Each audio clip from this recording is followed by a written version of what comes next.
So I don't think opening day could have gone any worse for the Pittsburgh Pirates. A loss 9-0 to the St. Louis Cardinals. Adam Wainwright, a long tenured Pirate foe, ends up with a victory, deals in most of that game.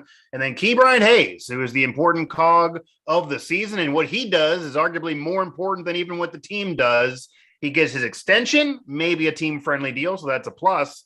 But then he goes down with an injury and leaves the game early. So death taxes and Ke'Bryan Hayes leaving games early, and the Pirates losing. We kick off the 2022 Pirates season 0-1, and this is your first edition of Pirates Postgame here on Pittsburgh Sports Live and Pittsburgh Baseball Now. I am your host, as always, Mike Asti, and I will be joined for this conversation on this show by our very own Logan Carney, who does some work for us throughout our several sites throughout the Now Network, and also does some work with the Trib and other outlets as well. And we've had him on for different shows in the past. And Logan, it really couldn't have gone worse. I mean, it sounds funny to say, it sounds like I'm exaggerating, but I mean, it's just literal the case. You get the deal. We're going to talk about that in a moment as well. But then he goes down with an injury early in the game, doesn't return. It just looks and feels bad from who we're seeing that are there covering the game. And not only do the Pirates lose to Wainwright, and he has one of his better pitching performances of his career, really, on opening day, and that's not too much of a surprise. He's a stud and he's been around a long time. But the offense, which many thought would guaranteeably be better because you do add a DH who hit 30 home runs only a couple years ago. You figure if Ke'Bryan Hayes stays healthier, that would help things. Bryan Reynolds is still, as we speak, still on the team and coming off a solid year. Others were supposed to be better than they put up last year, and it just didn't happen at all. It's only one game. You can't freak out yet, but of course Pirate fans are going to, and they just got nothing in terms of around the base pads. Before we get to that miserable game, though, what are your feelings about the whole Ke'Bryan Hayes 24-hour period? The extension, $70 million extension for 8 years, kind of sounds a little team-friendly to me. And then the injury, with now it leaves an unknown about when he'll be back, how much he'll be playing, what impact he'll have, the deal, etc. Yeah, so I mean, it's been quite the interesting. I mean, 24 hours. It has. Not even just 24 hours. I believe it was like a 3-hour span between the yeah. announcement of the contract signing Right. and then getting taken out in the first inning. Yeah. From what I've seen being reported on Twitter is that it was a minor discomfort, and that's why they took him out. In his thumb. So, you know, hopefully I saw a thumb, I saw wrist a little bit, but something like that. Something. It was like that thumb wrist like area, like right there is what they were saying. Hopefully they took him out because they just paid him this money and they want to be extra special with them in a season that, you know, they're probably not going to be very well. But in terms of the contract, I mean, we were talking before, very team friendly. You gotta love it if you're a Pirates fan. The injury, obviously, it's hopefully is not a bad omen for what the contract will be. But 8 years, 70 million guaranteed, so that's less than 10 million average value in an era where the average player is getting 10 million. Right. You know, its contracts are skyrocketing. And I believe they have a 9th-year option as well. They do. This was all during the chatter, the whole offseason, about them being cheap and not signing Bryan Reynolds, them being, you know, the dispute between him and arbitration, are they going to sign Ke'Bryan Hayes? So it's a good PR move too for the Pirates as well. Kind of a bad, hopefully not a bad omen, but it's the contract. You know, it's definitely. I think if you're a Pirates fan, I think that the contract is definitely a reason to be excited. Yeah, I guess. And I did see some chatter on Twitter and amongst fans once the deal was announced that, oh, hey, I can finally be excited going into an opening day because, hey, at least the franchise guy is locked up. And as you mentioned, a very team-friendly deal. And that cannot be said enough. Honestly, and he has some lineage there, a baseball life to advise him with his father. But I don't know if I would have advised him to sign the deal. You look, it's very similar, kind of reminiscent of Andrew McCutchen about 10 years ago. We talked about this on past shows, and a lot of people bring this up, that is this a 2011 Pirates period where they're a couple years away from contending because everyone feels obviously this year they're not going to be a winner just yet? Or is this 2012 where they flirt with contention midway through the season and next year they're going to be better? Obviously, is this 2013 or is this 2010? Where they're still years away? Where is this in terms of that next Pirate period whenever it starts to win? But the guy that's going to lead it, like McCutchen did then, is Ke'Bryan Hayes. He's only really shown you 1 month of dominance. Last year, completely injury-plagued, in and out of the lineup, never could really get going.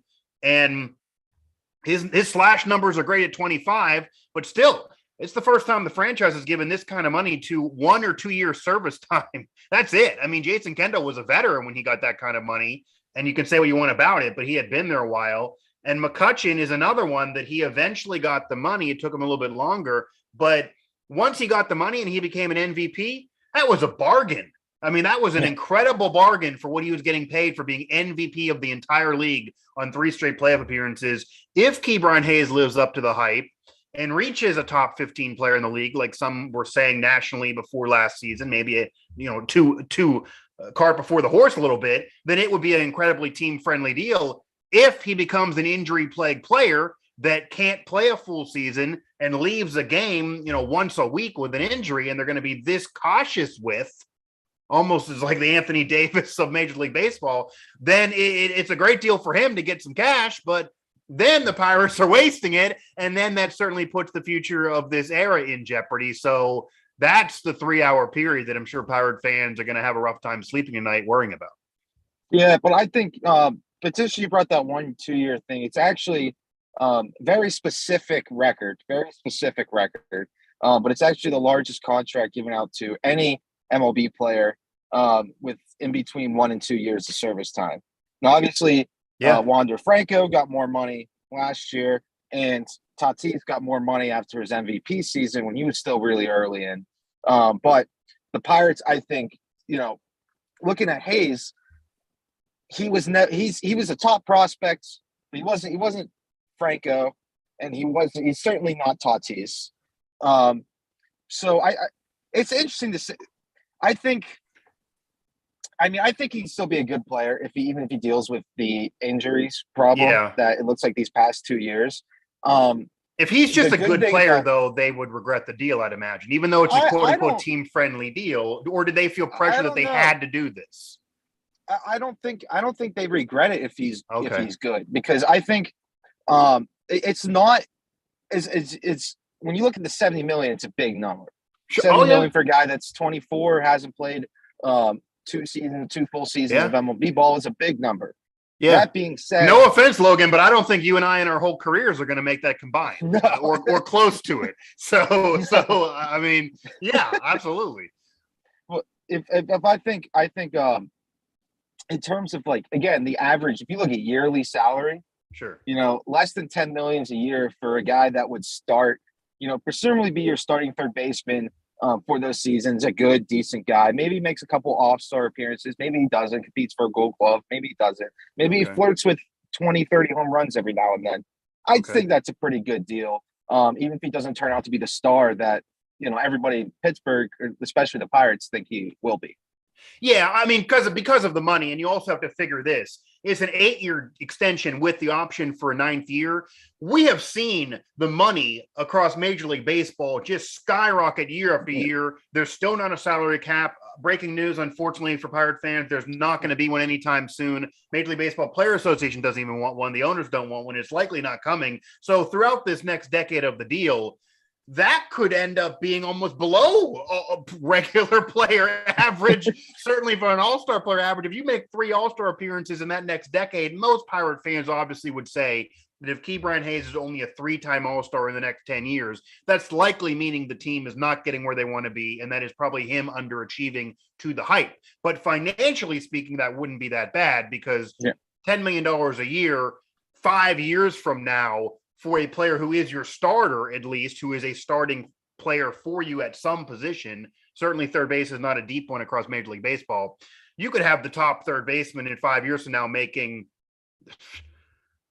$50 million, $35 million, $30 million. I mean, who knows? Mike Trout, look at those contracts for Trout and Bryce Harper. He's obviously not to their level, but the money's just not going crazy. So because of the team friendliness of the deal, I get it. I don't know if they're pressured into it. I don't know if it's a PR move. I don't know if they had to do it because they had to lock somebody up. The Reynolds thing we've talked about on other shows throughout this channel. I'm going to leave that be, put a pin in that because eventually he'll likely be traded midseason this year. There already were rumors about that. So there's more pieces that are needed. They needed to add and they need to find to be part of this Ke'Bryan Hayes era, since clearly he is going to be there. Logan Carney joining me here. Mike Asti here on Pittsburgh Sports Live and Pittsburgh Baseball Now. Ke'Bryan Hayes gets an extension. He leaves the game with an injury. Nothing new there, I guess. And the Pirates lose 9-0 to Adam Wainwright and the Cardinals on opening day. 0-1 on the year, starting with a loss to open up this first series on the road at Busch Stadium in St. Louis. Now, Logan, separate from all of that, which is almost off the field stuff, even though it impacts the field, to this game now. They lose 9-0. Obviously, Wainwright has a solid outing, a stellar outing, to say the least. Before we get in the lineup here, because I do want to talk about kind of how they configure the lineup, Brubaker, four earned runs on 3 innings, 4 hits, only 2 strikeouts. He was a guy at the beginning of last year, really started red hot. Some thought maybe he could be that number 1, completely faded down the stretch last year. And the problem with the Pirates rotation the last couple years, not only is it trying to find someone, and Mitch Keller maybe not living up to the hype, and who knows if he'll be what he was in spring training this year, but the starters just don't go deep in games. It's pins and needles to get a starter to the 5th or 6th inning on a regular basis, even if the bullpen is solid. So what's your concern level, I guess, seeing this first outing? Some actually thought the staff maybe could be better than it's been, but this feels like the exact same situation of a year ago. And I don't care what's going on in the pen. If starters can't go beyond the 4th, 5th, or 6th, you got problems again. Yeah, they were talking on the radio broadcast today about, how that could become the new norm in baseball. Yeah. With starters only going to 5 innings. Could be. But I mean, in this case, I mean, it's wouldn't tough even to be a quality really start, for crying out loud. Yeah, it wouldn't. It's tough because they're coming off a really short spring training. Yeah. After the contentious lockout, delayed season, and we saw the past 3 years, especially with the pandemic shortening things 2 years ago, that teams have been a lot more cautious with their starting pitchers, especially early in the season. So I'm not too concerned about the inning thing. My concern is more of, you mentioned Brian Reynolds probably getting traded at the deadline. I don't know if he'll be moved this year, but I don't think he's going to be signing an extension. Right. But he's the only guy on the Pirates roster now that you can trade to get some quality top prospects for the future. You need a guy like Brubaker to step up, not so much so that he's part of your future, but so that you can trade him and right. get guys' future. When we get into the lineup more, Vogelbach's one, Chavez is another. You need some guys like that to step up, because if they don't, then there's no reason to extend Brian Reynolds, because you have to get more prospects at some point that are close to being major league ready, that are more close to your window. And the Pirates right now, outside of Reynolds, they don't have a guy that they can do that. So my concern is, at the deadline, if they don't have somebody else step up, that's closer to age 30, who are they going to trade to move this rebuild along another year? Because with the new CBA, they can't keep doing it through draft picks, because the new CBA, they restrict for small market teams. You can't have more than 3 top 10 picks in a row. So next year, if they have a top 10 pick in the draft again, that means they can't get one for 2024. So that means they have to be decent. There's no benefit to tanking next season. So they have to find somebody that they can trade if they want to speed the rebuild up. And they're kind of being forced to speed it up. That's my concern, is that they don't really have a logical piece to help get more pieces right now. Yeah, and that's a fair concern, because it certainly feels like where there's smoke, there's fire. And people can debate all day if Ke'Bryan Hayes is your Batman, he's a part of your core, he's the one guy is going to be there in the future. And Ben Cherington's been trying to find those guys during his Pirate tenure. And if Brian Hayes should be joined by Brian Reynolds, and there's still some people who believe that Brian Reynolds, you should lock him up as well and maybe give him a team-friendly deal similarly because he's been up and down. Maybe you could get him on a bargain deal and he's been an all-star, and maybe join him with Brian Hayes and at least find those two. But it clearly feels like that they've decided that they're going to try to use him for value. He's a little bit older, and he's just not going to be part of the Batman and Robin duo with Brian Hayes. It feels that way, and now we're almost waiting for how long he'll be a Pirate. You mentioned even if he lasts all year, he's not a part of the future. It's what you can get for him. So they want another quality year out of him. Part of that is upping his value off of last year being great, the year before being horrendous, and the year prior to that being good. You want another back-to-back years to beef up that value. That might also be part of their thinking if they didn't get solid offers in the offseason. But pitching-wise and separate from those players, there's no one else that you mentioned they can trade for value, and that is the key. If you're talking about players that might get some value going to the bullpen or other spots, they're younger. So maybe you want to try to figure out if they could be part of the team. A guy who's pushing 30 or at 30, that's when you almost, okay, this is the end of the line. We got to get the value for you. But yeah, if it's not there, it's not there. What I do want to ask you here, and this goes to the lineup now. This goes to a lineup that got shut out 9-0 on opening day after struggling so much the past couple seasons. I believe only 124 home runs last year, which is just insanely low for this day and age of Major League Baseball. And yeah, maybe Brian Hayes could hit 20, who knows, but you got to be healthy. But do you have any issues, or what are your thoughts on this lineup configuration? Because the weirdness of this, the Pirates are one of the few teams that actually has a guy who is legitimately likely going to be their DH full-time every day when he's in the lineup, unless he's traded. You mentioned in Vogelbaugh, who they bring in, and he has that Pittsburgh flair, kind of a Pittsburgh body. Fans already loving him. He's a bopper. He had 30 home runs in Major League Baseball in 2019, which, if you include COVID, is not that long ago, and he is leading off for you. His average was solid last year. It was bad the year before. For most of his career, he's been a power guy with basically no average except for last year. It just feels weird that he would be your leadoff hitter, and obviously things may change depending on Hayes' health. What are your thoughts on this lineup configuration? Do you like Vogelbaugh as a leadoff man, or would you move him down in the order in particular? Yeah, before we get in, it's definitely weird. It's definitely weird. I saw it. I just thought it was weird. Before I get into, I do want to give a shout out to the Pirate killer Adam Wainwright. Right. 32 consecutive innings, no against the Pirates, not a single run given up.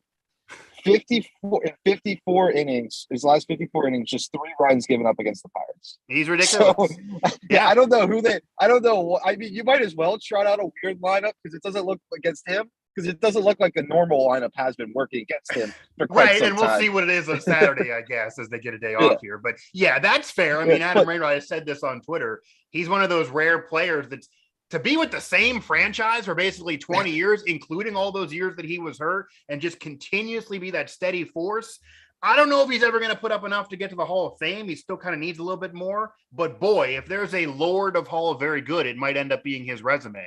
But yeah, Pirate killer for sure. He's in every Pirate Hall of Fame in terms of beating up on the Pirates. To do it at his age at 40 now, incredible. But going back to the lineup, I think back to, so I used to play, when I was a kid, I played MLB The Show in the early ones of 2006. Sure. And I would always create a really fat catcher. A really fat catcher. And he would always be my lead-up guy. Because this is when I thought, you would have, I was still a little kid. So I'm like, you want your best hitter to go first, your second best hitter more second. At-bats. Okay. Exactly. I don't understand how baseball works. And every single time my guy would hit, they were the announcers in the video game would talk about how rare, unusual, and weird it was. They were trying to teach you. To lead off like this. Right. So every time I see somebody like Vogelbach, 300, he's not 300 pounds, but he's a big guy, as you said. Hey, get him to Permanis a few times. You don't know. Yeah. He's a big guy, big power hitter. I liked the offseason acquisition for him because he was a decent prospect with Seattle after falling out of favor. But leading off, I mean, I guess they like his on-base percentage. They're going with the Oakland A's Moneyball strategy. But I personally still am a little bit of a traditionalist in which you want a fast guy that can get a hit and get on base and not only get into scoring position early, leading off. And then the other thing I saw, Kevin Newman at fifth was another one that stood out to me. Granted, he got the first hit of the year, which was pretty rare. I mean, the fact that, like, if you had money that Kevin Newman would get the first hit and the first error of the year, considering this guy made, I think he has the NL record 76 games without an error last year, and then he was so awful hitting last year, you probably would have won big if you bet on that to happen. Like, he was a complete opposite player today, both good and bad. But having him as your fifth hitter, you know, it's really just a guy that doesn't slug. He's not as any power as your fifth hitter is really bad, especially when you can put Vogelbach in that spot. Yeah. But the problem is, you know, you can look down the lineup all you want. You can say it's a weird lineup, but you're like, who realistically should they put there? You know, because my first instinct is actually consider Hayes or Brian Reynolds. And Brian Reynolds, Hayes or Reynolds are the only hitters that are worth much on that team right now. With Cruz in the minors, there's really only those two that are really really worth much, and you don't want either of those two to be leading off because you want one of them to be in an RBI position. Unless you put one of them as your leadoff guy, and obviously the other one, then you would move further down the lineup. So you'd have a third or fourth. Like Reynolds likes generally off of last year. He'll either maybe occasionally lead off or hit second. If you have him lead off instead of hitting second, then you keep Hayes at third or even move him to fourth. So you have an RBI chance if the leadoff guy gets on. So it's not like them back to back anymore. But yeah, there's no perfect way to configure this lineup, but I just got to say, and you bring it up as a little kid playing video games, that I feel like that, and this is no shade to Derek Shelton, who's not had a great hand dealt to him. It's hard to blame him for what's gone on last year. And even really with this roster, they're still not really trying full head of steam to win yet in the midst of this rebuild.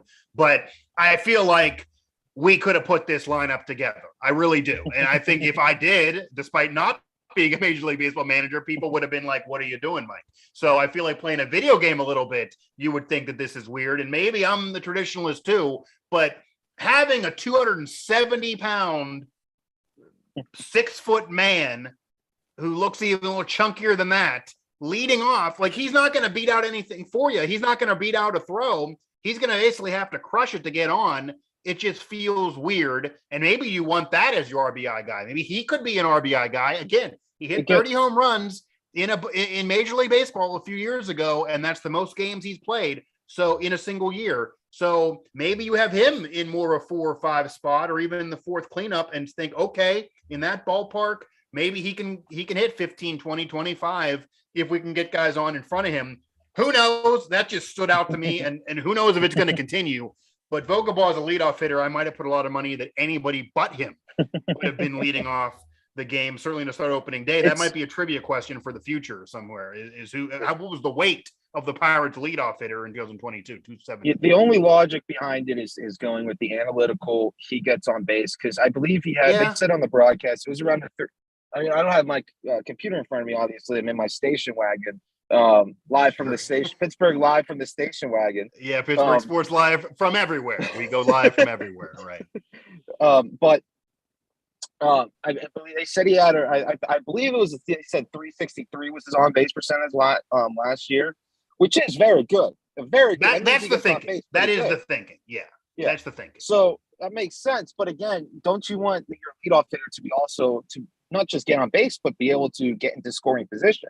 I mean, Vogelbach's not going to steal a base if he draws a walk. That's what I'm saying. He's not going to get into scoring position. And also, even though he had a great solid on base percentage, it's not like he's getting walked 100 times a year. So maybe you want to bring that to later in the lineup. And even if he would walk himself on, that would at least move somebody around the base paths, getting in scoring position who already is on in front of you. Again, not a Major League Baseball manager here. Neither one of us are. But I feel like we're figuring it out here, and it does appear a little weird. I do just want to pivot to Saturday's game now. The Pirates start 0-1. They lose this one 9-0. The Hayes news, despite the contract, his injury, the way this lineup didn't hit, and even Brubaker versus Wainwright, it just all was bad for the Pirates on opening day in St. Louis. Obviously, they want to get a win as soon as possible. Certainly want to come to Pittsburgh with at least one, or else the vibe will be pretty negative for that press conference to announce the Hayes deal. Certainly if he's also not playing because of an injury. We don't know if he'll play or not, and they do have that day in the middle that might help him get a chance to play.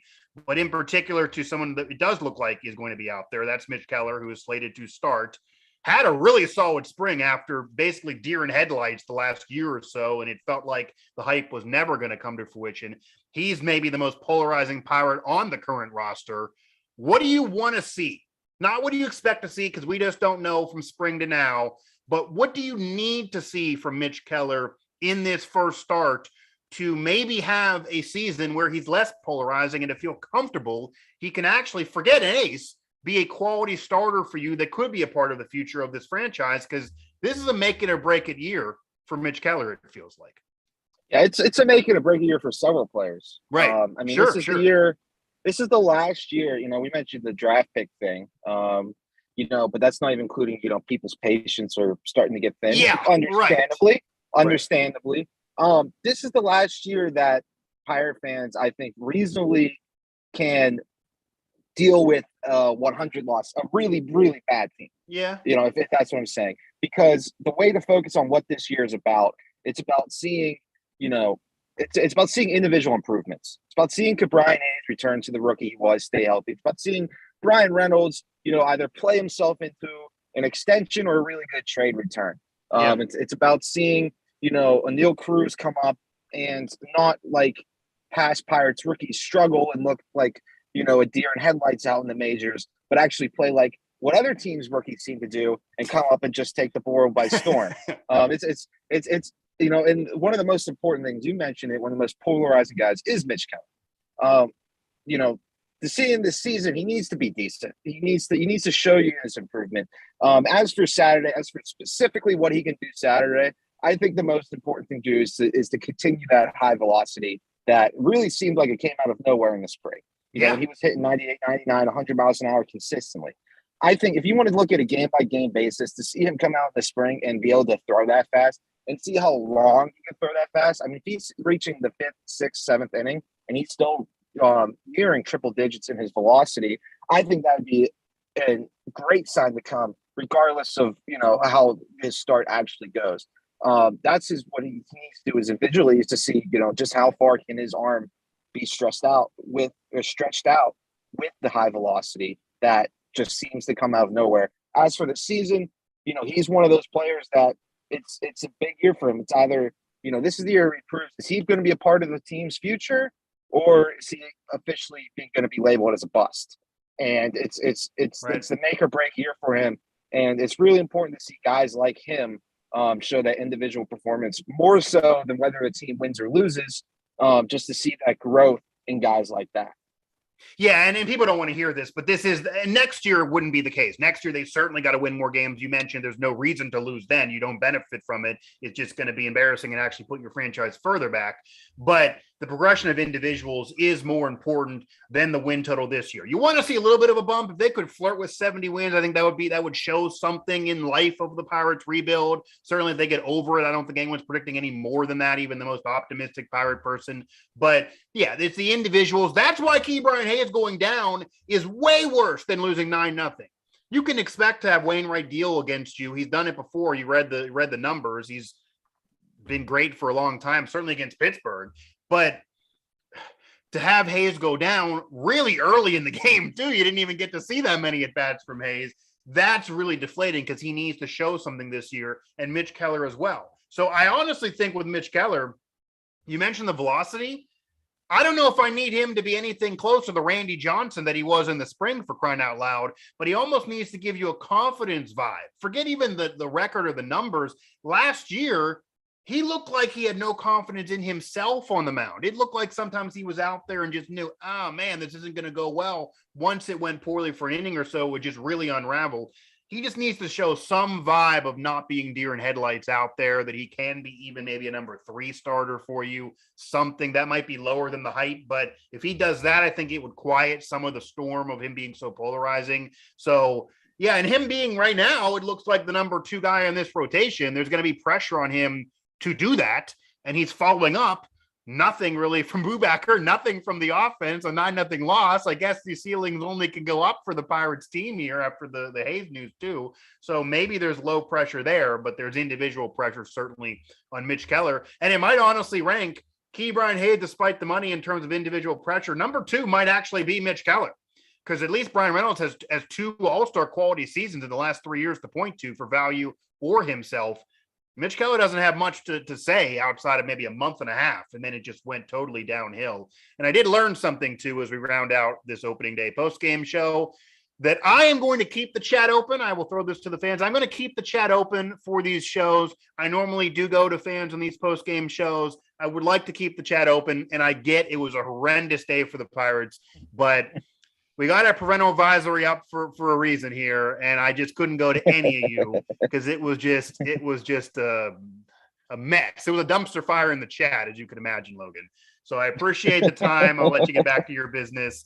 And I guess there's no way for the Pirates to have a worse tomorrow. They don't play, but they also couldn't have a worse tomorrow than today. And yeah, it was as bad as it basically could get for the Pirates on opening day. They lose 9-0. Adam Wainwright, the familiar foe, gets another victory, dominates the Pirates yet again. They have the weird offensive lineup that does nothing.